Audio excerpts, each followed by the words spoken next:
mga manununod sa pagka-immortal. Tito Kapitulo 3 versikulo 7. Nga sa gipakamatarong kita pinaagi sa iyang grasya, magmanununod kita sumala sa paglaom sa kinabuhi nga walay katapusan.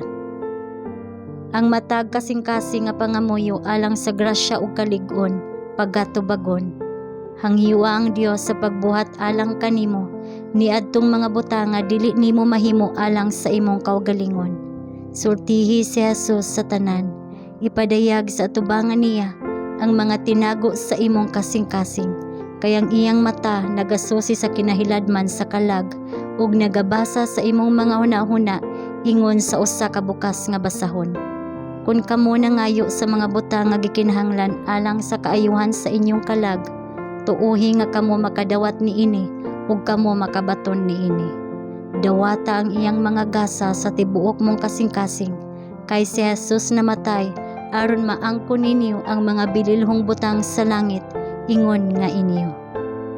Ang mga batan-on kinahanglang dili magdahom nga sila makapadayon sa pagkinabuhi nga walay pagtagad ug mapatuyangon sa kinabuhi, nga wala mangita sa pagpangandam alang sa gingharian sa Dios, ug nga sa panahon sa pagsulay makahimo sa pagbarog nga malig-on alang sa kamatuoran.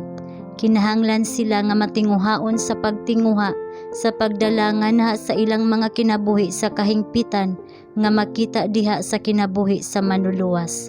Aron nga inag-abot ni Kristo, sila maandam sa pagsulod pinaagi sa mga ganghaan ngadto sa syudad sa Dios.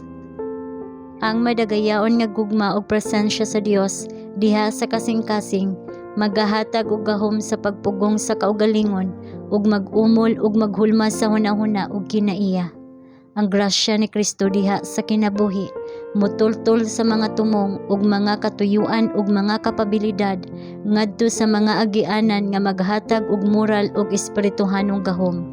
Gahom nga dili kinahanglan nga biyaan sa mga batan-on niini nga kalibutan, apan nga ilang madala ngadto sa umaabot nga kinabuhi ug magpabilin hangtod sa walay katapusan nga mga katuigan. Ang tibuok langit interesado sa mga lalaki ug mga babaye nga gipabilhan pag-ayo sa Dios sa paghatag sa iyang hinigugmang anak aron mamatay aron sa pagtubos kanila.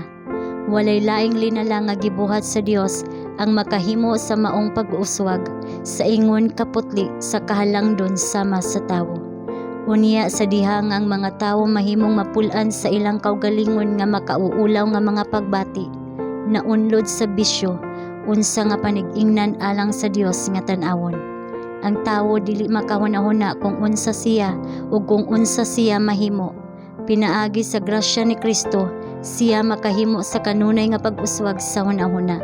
Himua nga ang kahayag sa kamatuoran mudan-ag ngadto sa iyang hunahuna ug ang gugma sa Dios mudan-ag sa tibok niyang kasing-kasing ug siya unta pinaagi sa grasya nga si Kristo namatay aron ihatag ngadto kaniya mahimong usa ka tawo sa gahom, usa ka anak sa yuta apan usa ka manununod sa pagka-immortal.